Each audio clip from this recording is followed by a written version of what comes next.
Today we're going to talk about Carl Rogers and humanism. That's the counseling technique I was trained under, so it's kind of special for me. Carl Rogers looks at humanism client as being unique. Everyone's unique, especially because they have a different human experience. And Rogers believes in becoming or working for self-actualization, that the person tries to become a better person. God, I wish that was true. But the fact is that it's a very optimistic type of therapy. Um, it's based on human perceptions, how you see about yourself, um, and it believes in self-control or internal locus of control. You are the captain of your ship. Your choices have consequences. They are your choices, and you selected them. Nobody forced you to do that. So, and also, the big problem with in humanistic counseling is what we call congruence or integration of behaviors versus perceptions. So, psychological attention is when your perceptions do not match your behavior. And if you have psychological tension, you got to get rid of it. One way to get rid of it is through counseling, so we can match up perceptions and behaviors. For instance, you may see yourself as super smart, but you have a terrible GPA. You see yourself as being loved by everybody, but you have no friends, so your perceptions do not match your behaviors. So we want to get to congruence where those things are equal. So let me go through the Coleman with you. And so, match name with theory, Carl Rogers. What's the goal of the therapy? Congruence or integration of personality between perceptions matching behavior. How do we do this? Through client-centered therapy, which I'm going to talk about after I do the Coleman. Uh, how do you cure? That's how you cure through that. Individual group, you can do group, but it's basically individual. Cognitive change or behavioral change. Remember, it's insight therapy, so it's cognitive change. Directive or non-directive here. It's a good test question. It's the only theory of the five theories that is non-directive. The client controls the counseling session, which sometimes can be good and sometimes be bad because the client doesn't want to talk about what the problem is, and they just go off and talk, and you're trying to get them back on the real topic, but they're talking about something else. Is long term or short term? Oh my God, it's long term, just like psychoanalytic, because if you have the client running the session, a lot of times you're not working on things that you need to be really working on. And it's based on past, present, and future. Another good test question. It is the only only one of the five therapies that is future oriented. In humanistic counseling, Rogers wants to train the client into solving his or her own problems. So eventually, if that problem arises again, the client can solve it himself. So you're kind of working your way out of a job, but don't worry, enough people, enough problems, that does kind of happen. But it's the only one looking towards the future, or like the idea of becoming. Now, in order to help the person reach congruence, you have to use we call client-centered or personal-centered therapy. And on this, I'm going to have you write these down. I mean, it's not going to be multiple choice. You're going to have to know these and write them down yourself. So hopefully, this time I'll put enough space in there you can write it down. But let me go through the three.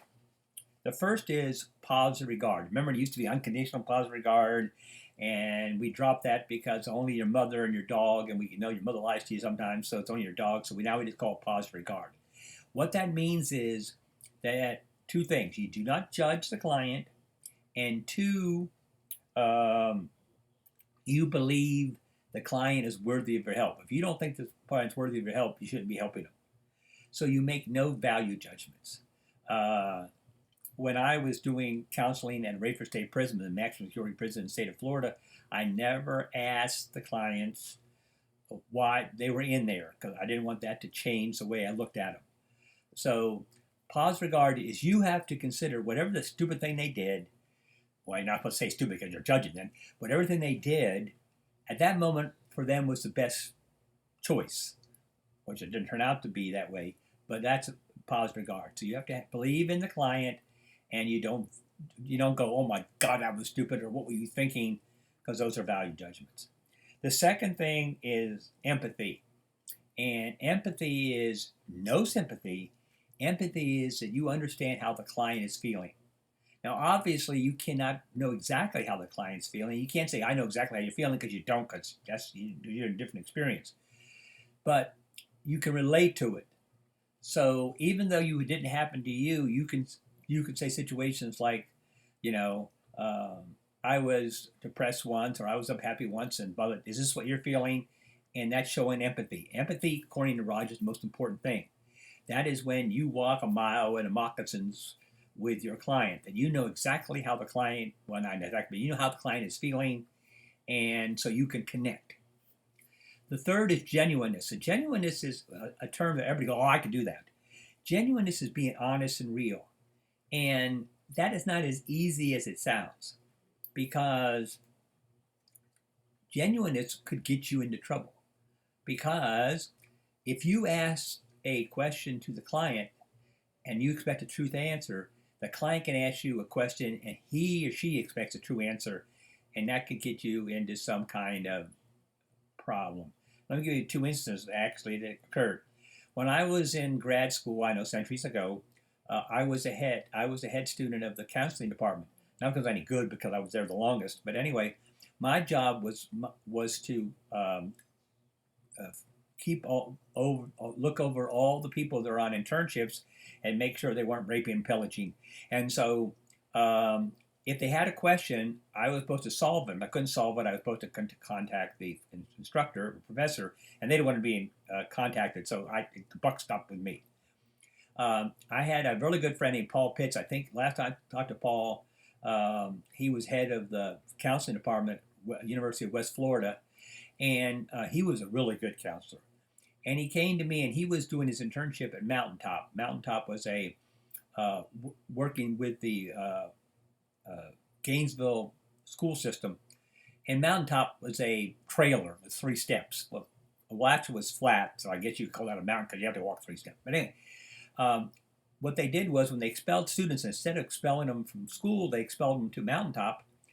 And so the students were getting experience, and the school was still getting their money because the kid was in fact in school even though he wasn't in school. Anyway, he was working with a client that got caught for smoking marijuana in the bathroom. I don't understand why people think that students don't think that faculty members don't know the smell of marijuana. Well, they do. But anyway, so the client asked Paul, "Have you ever smoked marijuana?" And if being genuine, you have to be true. And if Paul would say yes, which he did, but he didn't say it yes this time, but if Paul did say yes, and the client complained to the school, he could get fired, because both Paul and I, we were on scholarship, so we had to sign an affidavit that said that we didn't were involved in any illegal drugs. And so Paul came to me and said, "What should I do, Julian? I mean, I believe in genuineness." Severa, stop it. Believe in genuineness, and I could get in trouble. So being the great counselor I was, I put my arm around Paul and I said, "Paul, whatever you do, I'll back you up. You're really good. You're probably the best one here, and I know you'll make the right decision. Go." Okay. Did Paul tell him? No, he said no. He said, "No, I haven't smoked marijuana." So we were at a party once, and Paul and I had this kind of little game of picking up girls. So we saw this girl we liked. So we went over and we played our little game. And it usually worked. But this time, Paul was tall, dark, and handsome, and I was none of those. So he got the girl. And they had a 3-week torrid relationship. And he took this girl up to his cabin in Marianna, Florida. And, I guess they looked at flowers and trees and squirrels and stuff. But anyway, they spent a wild weekend up there. And to save a lot of time, his client came in on that Monday and said, "You dated my sister, and she said you did this, this, and this, and you lied to me, and then the relationship was broken up. So, uh, and a couple weeks later, the kid got arrested, and Paul blamed himself. Those two things are not connected. But once you break the genuineness, you break the trust in the relationship. The other thing is you got to watch what you say. I had a student years and years and years ago, when my office was in the old art building, one before Janae burned it down to get the new art building. Um, uh, and uh, I was on the bottom floor, and this girl came down. And unfortunately, at that time, most of my counseling was working with unwanted pregnancies. And so I hear this crying, and I'm going, oh my God, girl's pregnant. And as she comes down to the basement of the art building, she's crying along. Oh my God, she's really pregnant. And she came to the doorway, and I told her sit down, gave her some tissues, because I was trained you never try to counsel anybody crying. You wait till they finish crying, and then you let them know you're there and you're ready to listen, but you wait till they stop crying. Anyway, I said, what can I do? And she says, my roommate. Oh, my roommate's pregnant. I said, what's wrong with your roommate? She said, she's possessed by the devil. And I said, what? Now, this was a time William Woods was all female and Westminster was all male. And I said, what do you mean? She said, well, she went over to Westminster and stayed all night. And I said, well, there are all kinds of reasons, that she could be over there. She could have been studying and fell asleep. They did an all-nighter.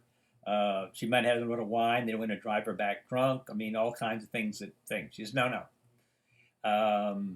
And she's possessed by the devil. And I started laughing. First of all, that's not being genuine, and that's not being positive regard. So I had to be genuine then and call somebody else because I screwed up the counseling session. So genuineness is something that sounds easy, but it's not. We're going to end here, and we'll pick up Gestalt therapy on the next video. Hope everything's going well. Hope you're keeping busy. Hope you're studying. Hope you're learning something. And, hopefully we'll have football season.